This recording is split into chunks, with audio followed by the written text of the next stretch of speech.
Bienvenue dans ma vie de sorcière. Je suis Christelle, énergéticienne, holothérapeute et professeure de yoga. Mon but est de vulgariser, rendre simple et accessible le développement personnel, la magie et le mieux-être naturel. Parfois seule ou accompagnée, je m'engage à te faire voyager dans des podcasts authentiques et frais, plein d'astuces pour vivre ta vie de sorcière et de sorcier moderne. Petite page de pub avant de commencer notre sujet magique du jour. Si tu veux que je te guide à trouver vraiment qui tu es et surtout à construire la vie dont tu as vraiment envie, une vie qui est alignée avec toi, je t'invite à cliquer sur le lien qu'il y a dans la petite description pour avoir ta consultation gratuite avec moi de 30 minutes.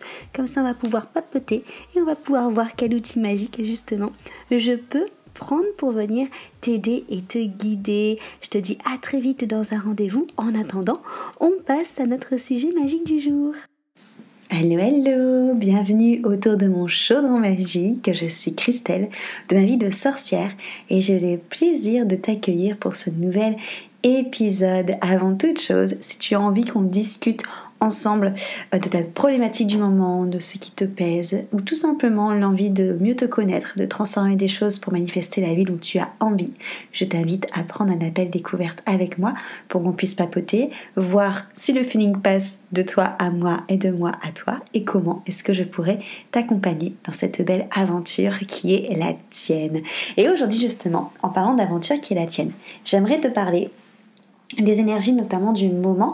Donc aujourd'hui on est le 3 février 2022, on vient de passer plein de choses en termes énergétiques.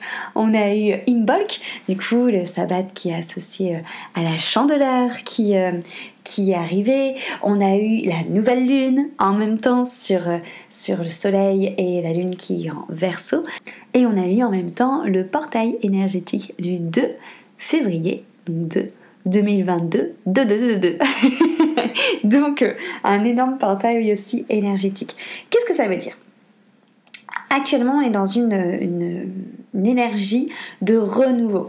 Déjà grâce à Imbolc, parce qu'Imbolc c'est vraiment cette notion de la lumière qui arrive, c'est le moment où on présente le dieu soleil au temple, au monde.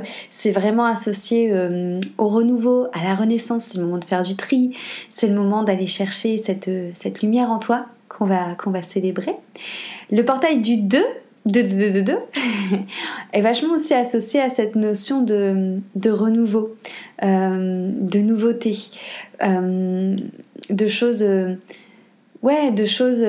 qu'on va devoir démarrer tout simplement parce que cette accumulation de 2, donc on a le 2 du jour, le 2 de mois et les 3 2 de 2022 qui nous donnent au final 10 et qui font du coup que c'est une date qui a une énergie 1, donc qui a une énergie de recommencement, donc très associée aux énergies d'Imbolc.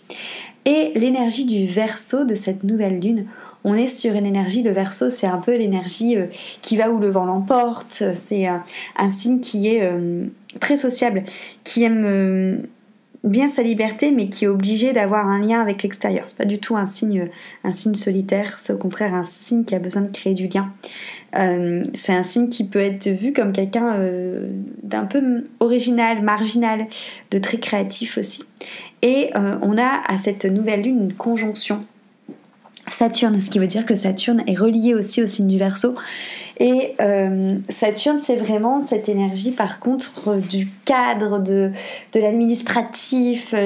C'est cette énergie un peu de professeur sévère qui va t'inviter à aller vraiment travailler dans la labeur, à aller travailler vraiment, à revoir tes leçons jusqu'à temps que tu comprennes vraiment l'apprentissage que tu dois en tirer, la sagesse que tu dois en tirer. Donc, tout ça est assez relié. Et en fait, j'avais envie de m'appuyer là-dessus, aujourd'hui, pour te faire un podcast notamment sur la responsabilité de notre liberté. Alors, j'en ai déjà parlé, mais je trouve que c'est le bon moment, en fait, en termes d'énergie, pour en reparler un peu plus. Verseau nous invite, en fait, à nous connecter à notre liberté, à nous connecter à ce qui nous fait vibrer. Je parle là du Verseau, mais en vrai, ça, c'est, j'ai envie de dire tout le temps qu'il faudrait se poser ces questions-là. C'est au final suivre notre chemin du cœur, et à tout moment, il faudrait suivre notre chemin du cœur.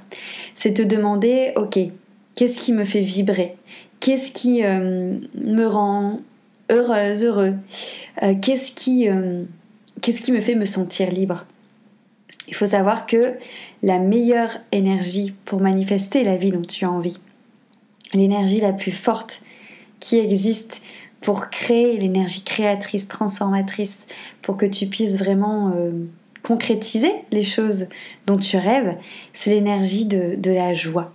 C'est le fait de se mettre dans cette énergie d'envie, dans cette énergie de désir, et non pas dans cette énergie de besoin ou dans cette énergie de manque. Et en fait, les énergies actuelles, c'est vraiment ce qu'elles essayent de nous apprendre, mais encore une fois, c'est quelque chose qu'on devrait connecter tout le temps. Se connecter à cette énergie de ça me met en joie. Oui, j'ai vraiment envie de faire ça. Qui n'a rien à voir, on est d'accord, avec l'énergie de il faut que je fasse ça, ou j'ai besoin de faire ça, ou il faut que je fasse ça pour ne pas être en manque. Tu vois, donc vraiment aller connecter en toi cette énergie de la plénitude, en fait, de la plénitude qui est remplie par la joie, par l'amour, par quelque chose vraiment de très complaisant. Vraiment cette complétude intérieure, alors que quand on est dans les to-do list, dans le il faut, dans le besoin, on est plus dans une énergie de manque et d'obligation, ce qui résonne pas du tout pareil. Le fait de se connecter à cette part de nous qui va nous guider vers ce qui te fait vibrer, à cette part de nous qui va nous guider vers ce que ton cœur a vraiment envie. Donc le cœur, hein, pas le mental, pas l'ego. Donc à partir du moment où tu te compares, où tu t'observes, où tu analyses, où tu te dis il faut que je fasse ça, ou que tu sois vraiment dans une notion de nécessité ou de besoin, c'est que c'est pas ton cœur qui parle. Okay, ton cœur, c'est vraiment là où ça cette joie, où ça te met en joie de faire quelque chose parce que ça te motive du coup, et c'est là qui est juste en fait. C'est ce qui vibre le plus, c'est ce qui est plus dans la joie, qui a du sens du coup, et qui va faire en sorte que ça va se réaliser parce que c'est ce qui est aligné avec toi. Pour écouter ce message là, il faut vraiment beaucoup de courage au final. Donc le courage, c'est la rage au cœur, donc c'est carrément relié, parce qu'on écoute son cœur et il faut avoir cette rage au cœur pour écouter notre voix intérieure. Et il faut avoir aussi beaucoup de courage pour prendre nos responsabilités par rapport à ça. Parce que même si c'est un chemin du coup qui est plein de joie, parce que ça va nous amener à notre alignement intérieur, à ce qui nous fait vibrer, à ce qui nous rend heureux, il faut beaucoup de courage et pour prendre ses responsabilités, pour prendre ce chemin-là. C'est-à-dire que c'est exactement ce qu'elle exprime, cette nouvelle lune de ce mois de février. C'est avoir le courage de prendre tes responsabilités. Donc ça, c'est très saturnien, hein, les responsabilités. Mais avoir le courage de prendre ses responsabilités pour oser, en fait, suivre cette liberté, ces choses qui te font vibrer, cette envie, ce désir, ce cœur. Et toi qui écoutes ce podcast, j'aimerais que tu te demandes en fait aujourd'hui quelle responsabilité je prends, quel courage je prends pour suivre ce chemin-là, suivre ce chemin que depuis des mois, des années, je me dis j'aimerais bien faire ça. Et que finalement je me fais toujours quelque part rattraper par les to-do list, par les besoins, les obligations, parce que quelque part c'est ma zone de confort. Et parce que quelque part j'ai pas le courage de sortir de cette zone de confort, même si ça me fait vibrer. Parce que ressentir cette joie, se faire guider par cette joie, par ce désir, ça demande du courage d'assumer ses responsabilités, de sortir des cases, de sortir de ce qu'on attend de toi, de quelque part aussi devenir un peu le projecteur des peurs des autres. Parce que forcément quand t'écoutes ton désir, quand t'écoutes ta joie, quand t'écoutes ton envie, quand t'écoutes ce côté de toi qui dit je veux faire ça et je sais que je vais prendre mon indépendance et me faire payer telle somme parce que c'est juste pour moi et ça résonne en moi, tu vas forcément te retrouver confronté à des peurs. En fait, c'est pas forcément des personnes qui te veulent du mal, souvent c'est des personnes justement qui veulent te protéger, qui veulent te raisonner, mais en fait qui veulent te raisonner et te protéger par rapport à leur prisme, à eux, de leur peur. Donc c'est pas juste. Mais tu vas forcément te retrouver confronté à des personnes qui vont te dire mais tu te rends compte et tout, avec les enfants, ça va être compliqué, où est-ce que tu vas mettre ta vie de famille, ou des personnes qui vont te dire mais tu es sûre que tu vas quitter ton CDI et tout, parce que quand même c'est le côté sécurisant d'avoir un salaire tous les mois, où tu vas avoir des personnes qui vont te dire tu vas mettre ça à ce prix-là, mais t'es sûr que tu auras des clients à ce prix-là qui vont venir t'acheter ce que tu proposes, ou tu vas déménager à cet endroit mais tu vas connaître personne, t'es sûr que tu vas être bien accepté, t'es sûr que tu vas trouver du travail, enfin bref, il y a plein d'idées, il y a plein d'exemples que je pourrais donner sur ce type de peurs au final, et qui sont des peurs de la personne qui t'écoute et qui te les partage dans le but de te protéger, mais qui au final ne t'appartiennent pas. Et du coup, ça demande beaucoup de responsabilité, de prise de responsabilité, de se dire, non, moi, je décide de prendre ce chemin-là. Je décide de choisir ce chemin de la joie, ce chemin du désir. Je décide de prendre ce chemin-là et de le suivre. Et je prends cette responsabilité. Et que oui, peut-être c'est possible en effet que c'est pas parce que c'est le désir et que c'est la joie et l'envie qu'en un claquement de doigts tout va se réaliser, tu vois. Des fois ça prend plus de temps parce qu'il y a des parties de nous à l'intérieur de nous que même si on est dans la joie, des parties de nous qui ont des croyances, tu vois, pareil, qui nous appartiennent pas. Des croyances de par exemple la vie est dure, il faut gagner sa vie, il faut travailler dur pour gagner sa vie, l'argent je sais même plus c'est quoi la citation, mais c'est l'argent ne pousse pas sur les arbres, tout dans le genre, où on retrouve pas des billets d'argent en les ramassant au sol, quoi. Enfin bref, il y en a plein des citations comme ça qu'on a entendues depuis tout petit, que ce soit par les parents, dans la société, à l'école. Tu vois, à l'école, il y a vraiment cette notion aussi de devoir travailler dur, d'être noté.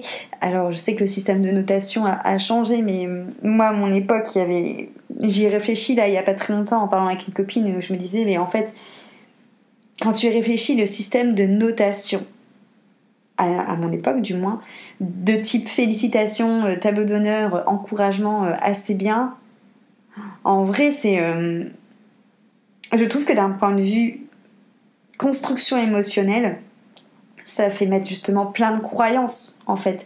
Parce que par exemple, encouragement, c'est cool, on t'encourage, mais encouragement ça veut dire quoi?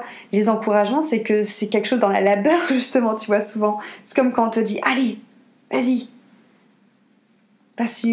bon courage pour ta journée, hein. Alors en effet, quand on te dit il faut du courage, c'est pas pareil de dire il faut du courage, donc du courage c'est de la rage au cœur, et bon courage, tu vois, il y a une notion un peu de... il va y avoir un combat, quoi, tu vois, ça va être compliqué. Et c'est cette notion aussi toujours de tu pourrais faire mieux, tu vois, genre assez bien. Ou encouragement, c'est pareil, c'est ces deux-là je trouve en fait, c'est toujours cette notion de tu pourrais mieux faire. Donc ça fait naître quoi? Ça fait naître une sensation de faire des efforts, en fait, de driver, faire des efforts aux élèves. Ça fait naître cette sensation de il faut que je travaille encore plus pour mériter, pour avoir toujours un peu cette notion de si je veux qu'on reconnaisse mes efforts, parce que je fais déjà des efforts, je fais déjà tout ce que je peux en fait, de mon mieux, parce que tous les êtres humains font de leur mieux tout le temps. S'ils font pas de leur mieux, c'est qu'il y a un blocage quelque part, mais tout le temps les personnes essaient de faire de leur mieux. Et c'est à dire que j'essaie déjà de faire de mon mieux, et en final on me dit toujours c'est pas assez. Donc qu'est-ce que tu en retiens? Toi t'en retiens qu'en fait il faut travailler méga dur pour mériter quelque chose, pour mériter les encouragements, pour mériter une sorte d'approbation, parce qu'on a toujours été habitué depuis tout petit à avoir des approbations rien qu'à l'école, tu vois, avec les notes, où on va te dire c'est bien, tu as un bon point, ou non c'est pas bien, va au coin avec ton bonnet d'âne, tu vois. Et ça on l'a dans la société, on l'a dans l'éducation, on l'a avec la famille, les parents, peu importe, avec les grands-parents aussi, parce que c'est encore une autre génération. Et en fait ça va être aussi des saboteurs que tu as en toi qui vont te freiner. Donc en effet, le fait d'être dans l'énergie de la joie, l'énergie du désir, ça va vraiment être propulsant. Mais après en effet il faut un travail sur soi pour aller après voir ces parties de la toi qui vont te freiner. Parce que des fois ça peut être à cause de ça que c'est un peu plus long. Mais déjà le fait d'être dans le désir et la joie, ça va vraiment déjà engendrer en toi un moteur en fait intérieur qui va vraiment te propulser vers quelque chose qui va te plaire encore plus et qui va te mettre encore plus en joie. Et en fait l'univers va répondre à cette vibration là en se disant elle est dans la joie, donc elle a envie d'avoir ça, je lui envoie. Elle est encore dans la joie, trop cool, tu vois, c'est un peu à chaque tour je gagne, donc je continue à lui envoyer ça du coup, et ça va Voilà, ça va vraiment créer déjà une dynamique en toi. Après voilà, je te dis dynamique qu'il faut entretenir ou qu'on peut faire manifester encore plus vite en travaillant du coup sur ces saboteurs qui nous ont été transmis depuis tout petit. Mais tout ça pour dire que du coup quand tu te retrouves face notamment au fait que tu as pris cette décision d'écouter ta joie et de ton désir et que ça va peut-être pas aussi vite que tu veux ou qu'il n'y a pas encore toutes les sommes que tu veux qui se manifestent ou que tu rencontres pas encore la personne ou que tu rencontres les personnes qui te... si c'est par rapport à l'amour par exemple, ou que tu rencontres la personne qui te va mais que tu n'arrives pas à la garder, prendre aussi la responsabilité en fait de... C'est moi qui ai pris la responsabilité de faire ce choix-là, de suivre mon désir et mon envie, et c'est moi qui prends la responsabilité de continuer à travailler sur moi pour que ça se manifeste. Tout dans la vie est une question de responsabilité. Je l'ai déjà dit plein de fois, notamment par rapport au coco, au perroquet, comme j'aime bien l'appeler, qui nous embête maintenant depuis 2 ans, où au final on s'en fout en fait de ce que les gens choisissent de faire, de se faire picouser ou pas picouser, j'ai envie de dire on s'en tape en fait de ce que les gens pensent tant que tu es dans tes responsabilités, de ce que tu assumes du coup, et que tu l'assumes pour toi parce que c'est juste pour toi et pas par peur et pas par obligation. Il faut savoir que, je le redis, mais les obligations n'existent pas. Ça c'est vraiment je veux dire l'une parce qu'il y en a plein, mais ça c'est vraiment l'une des plus grosses arnaques de notre matrice, de l'univers dans lequel on vit. L'obligation n'existe pas et n'est obligatoire que ce que tu décides d'être obligatoire. Ok, ça c'est aussi au final comment je vais dire, un discours très aligné avec l'énergie du Verseau qui est un petit peu rebelle. Pourtant j'ai pas du tout de Verseau dans mon thème, mais le côté rebelle je l'ai beaucoup. Mais voilà, réfléchis à cette phrase que n'est obligatoire que ce que tu décides d'être obligatoire. Ok ? Donc ça c'est vraiment relié en fait à tout ce que je te dis. Tu peux écouter ta joie et ton envie et ton désir sans te laisser happer par les il faut, les to-do list, les obligations, parce que c'est toi qui choisis ce qui est obligatoire. C'est toi qui choisis par rapport à tes valeurs. C'est toi qui choisis par rapport à tes priorités de vie. C'est toi qui choisis par rapport à ce que tu as envie d'expérimenter et à ce que, encore une fois, voilà, tu mets en avant, à ce que tu décides de donner ton énergie. Pareil, je répète que l'énergie, c'est ce qu'on a de plus précieux dans notre vie avec le temps. Parce que c'est les choses que tu ne pourras pas récupérer. Le temps, tu l'accordes à quelqu'un. C'est pour ça que c'est hyper important de mettre ton temps dans les choses qui te nourrissent en énergie, dans les choses qui te font vibrer, et pas de donner ton temps dans des choses qui sont obligatoires. Parce que tout simplement, l'obligation n'existe pas, et surtout parce que souvent, l'obligation, c'est quelque chose qui te pèse en termes d'énergie, qui vont venir vraiment te plomber, parce que souvent les obligations c'est pas très fun, hein, donc voilà. Donc vraiment te dire que voilà, je n'écoute au final que ce qui me donne envie, que ce qui vibre à l'intérieur de moi. Seulement j'écoute seulement mes désirs qui me remplissent de joie, et arrêter en fait de s'infantiliser. On est vraiment sur une infantilisation globale, hein, ça c'est très français. Alors, je crache pas sur la soupe. Bien sûr qu'il y a des aides qu'on est content de recevoir. Je pense justement à premier confinement du fameux Coco. En tant qu'entrepreneur, j'étais contente de recevoir les aides, tu vois, parce que sinon j'aurais été stressée dès que j'étais en train de travailler sur mon manque d'argent de ouf. Ça m'a permis de travailler sur moi, mais avec une base de sécurité, tu vois. Donc je crache pas sur la soupe, mais je pense quand même que, en règle générale, le français est habitué à être trop infantilisé en fait par le gouvernement. Je pense que c'est peut-être d'ailleurs peut-être une stratégie, tu vois. Parce que du coup, à partir du moment où tu infantilises quelqu'un, donc là je parle du côté général, collectif, avec les Français et les gouvernements, mais ça peut être aussi totalement dans une relation. Quand quelqu'un est infantilisé, tu crées une sorte de dépendance, tu vois. Parce que du coup, la personne qui est infantilisée se dit qu'elle peut pas s'en sortir. Je peux pas m'en sortir sans les aides, par exemple, ou je peux pas m'en sortir sans cette personne qui peut me soutenir. Qu'est-ce que je vais faire dans ma vie si tu m'écoutes plus, si t'es plus là pour moi, si tu ne m'aimes plus?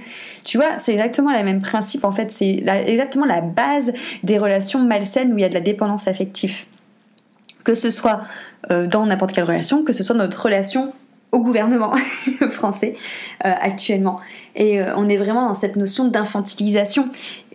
Et parce que on est assisté, et parce que à l'heure actuelle, il y a vraiment cette notion de de dominant et de dominé. Donc ça, c'est dans n'importe quelle relation malsaine où il y a cette notion de dépendance affective, d'infantilisation, où on va rentrer clairement dans le triangle de Karpman, où il y aura le bourreau, sauveur, victime, où au final la personne qui va être dominant, donc qui va infantiliser l'autre, va toujours se placer en bourreau ou en sauveur par rapport à la personne infantilisée qui va être en victime du coup. Et lorsque tu pars du principe que tu as des obligations comme actuellement, du coup tu te mets en victime. Ah mais oui, mais j'ai pas eu le choix, j'étais obligée.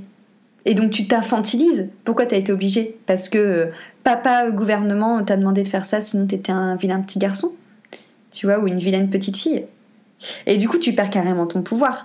Et du coup ça donne le pouvoir au final à l'autre qui devient du coup dominant, parce que c'est lui qui t'infantilise, c'est lui qui te fait croire que tu as besoin de lui, parce que sans lui tu n'es rien, ou tu n'auras plus d'aide, tu vois.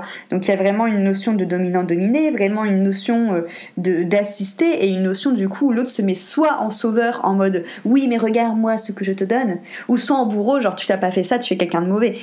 Je prends l'exemple du gouvernement parce que c'est un super bon exemple, parce qu'on est tous dans cette matrice, plus ou moins, parce qu'on peut choisir d'en sortir, mais en tout cas c'est tous quelque chose qu'on connaît. Mais c'est aussi quelque chose que tu vas reconnaître si tu as vécu des relations toxiques où il y avait une notion de dépendance affective. C'est exactement le même schéma. Et du coup, en infantilisant, on perd carrément son pouvoir en fait. Et c'est vraiment se rendre compte en fait que le pouvoir en fait de la joie, le pouvoir du désir, le fait de prendre ses responsabilités, c'est quelque chose qu'on nous a coupé de ça. Parce que quand on t'infantilise, on t'apprend pas à prendre tes responsabilités. On te dit toujours, il faut que tu fasses ça, soit on te donne des ordres et on se met en bourreau, soit on te sauve pour pas que t'aies à prendre de responsabilités. Et du coup, c'est quelque chose que t'es pas habitué à faire.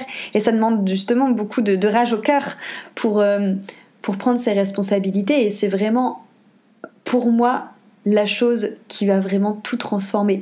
Le fait de prendre ses responsabilités, de prendre son pouvoir en main, tu vois, de pouvoir créer des choses, de se dire moi j'écoute ma joie en fait, et tu vas pas me polluer avec tes peurs, tu vas pas me polluer avec tes obligations, parce qu'au final la seule personne qui a un ascendant sur moi, la seule personne qui a le droit de me dire ce que je peux faire en fait, c'est cette partie de moi qui est en joie, c'est cette partie de moi qui est pleine d'envie, c'est cette partie de moi qui est pleine de désir, et je prends mes responsabilités. Ça te permet du coup d'être un être libre, surtout d'être un être accompli, d'être un être qui vibre, et en plus ça te permet d'avoir des relations beaucoup plus saines, parce que du coup il n'y a plus personne qui a de l'emprise sur toi avec des peurs qui ne t'appartiennent pas. Donc t'as plus ce côté de ça me pèse, tu vois, t'as plus ce côté de où tu te sens obligé, et t'as plus ce côté où il va avoir aussi cette notion de culpabilité, tu vois, ou alors cette notion de pression, parce que des fois tu vas attendre de quelqu'un justement qu'elle te sauve, ou tu vas attendre de quelqu'un qu'elle te dise quoi faire, alors que cette personne elle veut pas, tu vois, et souvent c'est là où tu mets de la pression et que les relations elles s'effilochent. Par exemple, si je reste sur cette notion du gouvernement, si tu prends tes responsabilités, en gros, plus personne n'a de l'ascension sur toi, tu vois. Et quelque part, ça permet aussi de rendre tous les citoyens beaucoup plus indépendants, beaucoup plus responsables. Et du coup, de rendre des citoyens qui vont créer leur vie, et que quelque part s'ils n'arrivent pas à arriver là où ils sont ou à créer leur vie, c'est aussi voir leurs responsabilités. Je pense qu'on est trop dans une société en fait qui trouve des excuses tout le temps à tout le monde, tu vois. Alors en effet, moi je sais que j'ai ce discours là parce que vu toutes les personnes que j'accompagne, et franchement j'accompagne énormément de personnes où ils ont vraiment des cas de vie, des expériences de vie qui sont vraiment challengeantes, on va dire ça comme mot. Et ce sont par contre des personnes qui prennent la responsabilité de travailler sur eux, tu vois, d'avancer. Du coup, c'est pour ça que quand je rencontre des personnes en fait qui sont en mode infantilisation, caliméro, victime, qui me disent j'ai pas le choix, j'ai été obligée, en fait non en fait. Parce que j'ai des personnes en tout cas moi je connais plein de personnes qui ont vécu des choses challengeantes et qui se sont pas sentis obligés d'être infantilisés, qui se sont pas sentis obligés d'être sauvés, qui se sont pas sentis obligés d'être toute leur vie dans cette posture de relations malsaines, de dominés et de dominants, et ce sont des personnes qui se sont dit ok, je prends mes clés en main, je vais me faire accompagner pour être autonome en fait, et pour prendre mes responsabilités par rapport à ce que j'ai vécu, pour transformer tout ça et pour être heureux. Donc pour moi tout est lié en fait, entre ce qu'on vit actuellement depuis 2 ans comme situation, entre les énergies du portail du 2-2-2 entre les énergies de Imbolc, les énergies de la nouvelle lune, tout converge vers le même message en fait. C'est pour moi hyper important de se délivrer des croyances qui ne t'appartiennent pas, de croire en fait que tu es toujours cet enfant qui est sous l'autorité de quelqu'un. C'est faux, c'est totalement faux. De croire que la vie est dure, c'est faux aussi. De croire qu'il faut se battre pour mériter quelque chose. Ta vie, t'es né, c'est tout, elle est là en fait, t'as pas besoin de la gagner. En fait, tu vois, c'est quoi ce concept de gagner sa vie? C'est en vrai, tu nais, ton premier souffle, la vie s'incarne en toi, en fait. Il n'y a rien à gagner, en fait. Tout est déjà là. Toutes ces expressions qu'on nous entend, qu'on nous dit depuis tout petit, en fait, tout ça, c'est des balivernes, voilà, il y a vraiment cette notion en fait à venir se détacher des croyances qu'on nous donne, de venir se détacher de notre ego justement qui souffre et qui depuis tout petit a l'impression qu'il n'est pas suffisant, qu'il doit faire toujours plus. Il y a une notion aussi par rapport à l'ego, parce que le triangle de Karpman, le triangle victime, sauveur, bourreau, c'est un jeu d'ego, donc c'est notre ego qui nous fait rentrer là-dedans. Ok, donc quand tu es dans une situation de dépendance affective, de soumission, de domination, tout ce que je viens de dire précédemment, c'est que c'est ton ego en fait qui t'a entraîné là-dedans, parce que lui, au final, pour lui, la manière d'avoir l'un de ces 3 rôles dans ce triangle, c'est la manière d'exister. En fait, pour lui, il faut qu'il se mette ce masque pour avoir l'autorisation de jouer un rôle et d'exister, parce que il croit que toi, en tant que personne pure, toi, en tant que personne qui écoute ton cœur et qui n'a pas de masse, tu n'es pas assez suffisant pour mériter d'exister, pour mériter d'avoir de l'attention, pour mériter d'être heureux, pour mériter tout plein de choses. Donc l'ego va te faire entrer dans un rôle pour te faire croire en fait que c'est à travers ce rôle que tu mérites d'incarner quelque chose. Et c'est pas vrai du coup. Il y a vraiment cette notion justement où l'ego, il est hyper important pour nous protéger quand quelqu'un dépasse nos limites. Ne serait-ce qu'il faut savoir quelles sont vraiment nos limites en tant qu'âme, parce que des fois ce qui est très drôle, c'est que en effet ton ego se dit moi je vais prendre ce rôle-là, comme ça je permets d'exister, mais que si tu te mets dans un rôle de victime ou de sauveur, souvent tes limites sont totalement dépassées. Donc en fait ton ego il est là mais il n'est pas du tout à sa place. Donc il faut le reprendre, réfléchir sur qu'est-ce qui est acceptable pour toi, qu'est-ce qui est inacceptable pour toi au niveau de ton cœur, au niveau de ton respect de toi-même, de ton amour de toi, et demander à ton ego de reprendre sa juste place pour défendre ces limites-là. Et en fait le problème aussi de notre société, c'est que moi cet ego, tu vois, je suis toujours en train de dire que j'ai beaucoup de peine pour lui, parce que c'est un peu cette partie de nous que si tu la fais trop ressortir, on te tape dessus en mode putain tu te la pètes, et que en même temps si tu la fais pas assez ressortir, tu te fais totalement marcher dessus. Donc c'est hyper dur d'ajuster cet ego. Il faut toujours que cet ego soit tourné en fait en ta faveur pour ton cœur, par rapport toujours à cette même notion de désir, de joie et d'envie. Si tu fais tourner cet ego pour autre chose, là on va tomber du coup dans le cercle vicieux de l'ego. Et quelque chose, moi justement par rapport à cet ego qui m'agace profondément par rapport à l'humain, c'est cette notion que l'humain, depuis plusieurs années, pas tous les humains heureusement, mais une partie des humains se dit que leur ego est mis à disposition pour contrôler les lois de la nature. Et en vrai j'étais contente au premier confinement quand le coco y est arrivé, parce que je me suis dit ça fait tellement d'années qu'on maltraite la planète, qu'on maltraite les êtres vivants sur la planète, les plantes, les animaux. Ça fait tellement d'années qu'on en a rien à foutre et qu'on pense qu'à notre gueule, tu vois. Ça fait tellement d'années au final que qu'on se croit supérieur à tout, qu'on se croit supérieur aux plantes, qu'on arrache comme ça, enfin qu'on déforeste les forêts comme ça sans réfléchir, qu'on maltraite les animaux en surconsommation dans les abattoirs. Enfin, ça fait, même entre nous, tu vois, même entre humains, en plus on est quand même la seule espèce animale qui est capable de se faire autant de mal juste pour s'amuser, tu vois, à nous-mêmes en tant qu'humains qu'envers tous les êtres vivants. on est vraiment la seule espèce, hein. Les autres animaux, faut savoir que quand ils chassent, c'est parce qu'ils ont faim.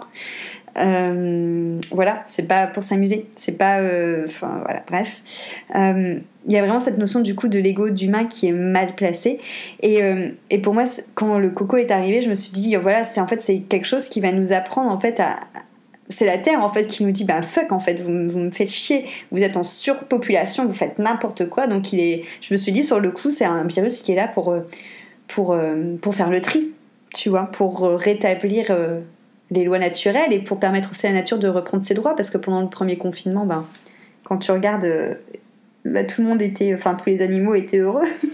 Il y avait moins d'humains dehors, il y a plein de bêtes sauvages qui ont repris leurs aises dans les forêts, sur les routes, et tout ça, quoi, tu vois. Donc pour moi, c'était, comme j'ai une très grande foi en ce que l'univers nous apporte, et que pour moi que c'est toujours des apprentissages et une manière d'évoluer et de comprendre des choses, je voyais pas pourquoi est-ce qu'on aurait eu en fait un virus comme ça qui serait venu juste pour nous faire chier. Pour moi, il y avait une notion beaucoup plus profonde, et je pense que c'est celle-là. Après voilà, par rapport à tout ce qui se passe maintenant, je pense que ça a été détourné, comme la plupart des choses qui sont censées être là pour nous faire évoluer et qui sont détournées ensuite. Mais l'ego de l'humain qui veut contrôler les lois universelles de la nature, ça c'est pareil en fait. Je pense que l'ego, depuis de nombreuses années, il est vraiment pas du tout à sa place, tu vois. Quand je regarde des documentaires qui expliquent qu'on est en train de chercher comment ralentir le vieillissement et la mort chez les êtres humains, mais en fait non, non. Et moi, c'est quelque chose qui me met profondément en colère, parce que le vieillir, c'est naturel en fait. Vieillir, dans tout ce qui est chamanisme, dans les tribus amérindiennes, c'est la sagesse qui s'incarne en soi en fait. C'est bien de vieillir, tu vois. Les vieilles femmes dans les tribus amérindiennes, elles sont dans des yourtes de sagesse. Du coup, à partir du moment où t'es ménopausée, t'es dans une yourte où du coup on se dit que t'as vécu en fait tous les cycles de transformation de ton expérience, t'as vécu tous les cycles de transformation qui font que tu comprends des choses et que t'es maintenant assez sage pour guider du coup les personnes qui viennent te voir. Donc pourquoi est-ce qu'on voudrait ralentir ou arrêter la vieillesse? La mort, c'est pareil, mais à quel moment est-ce qu'on se dit qu'on veut faire en sorte que les êtres humains vivent pendant hyper longtemps? La mort, c'est quelque chose de naturel. En fait, c'est comme si... C'est toujours pareil, en fait, il y a la dualité partout. T'as les deux faces d'une même pièce. Il y a la vie, il y a la mort. Et en fait, il faut arrêter d'avoir peur de la mort. Et du coup, je rebondis pareil à cette notion de coco actuellement. Il y a une peur de la mort dans notre société qui est, je trouve, totalement absurde, parce qu'au final, avec cette peur de la mort, on en oublie finalement de vivre, tu vois. On en est à des personnes qu'on va tenir en vie pendant hyper longtemps alors qu'elles sont en légumes, ou alors qu'elles demandent à mourir, tu vois, parce qu'elles en peuvent plus en fait d'être là et de vivre une vie où elles peuvent pas sortir de leur lit, parce que si elles tombent, ça va être pire que mieux, et qu'on va les réanimer, qu'on va les c'est de la surmédicalisation, tu vois. Le coco, c'est pareil, on a été dans une telle peur de la mort qu'on a confiné tout le monde, enfin encore pendant, ça fait 2 ans les gars. Ça fait 2 ans que pour empêcher de mourir, on nous empêche de vivre. Et ça, c'est tout le temps, tu vois. Des personnes qui vont être allongées dans leur lit et qui vont se dire j'en peux plus de vivre, je veux mourir, et qu'on va dire non, reste encore un petit peu, regarde ce qu'on peut faire médicalement pour toi. Mais oui, peut-être qu'elle est en vie parce que son cœur continue de battre, mais elle n'est pas du tout en train de vivre. La vie, c'est le mouvement.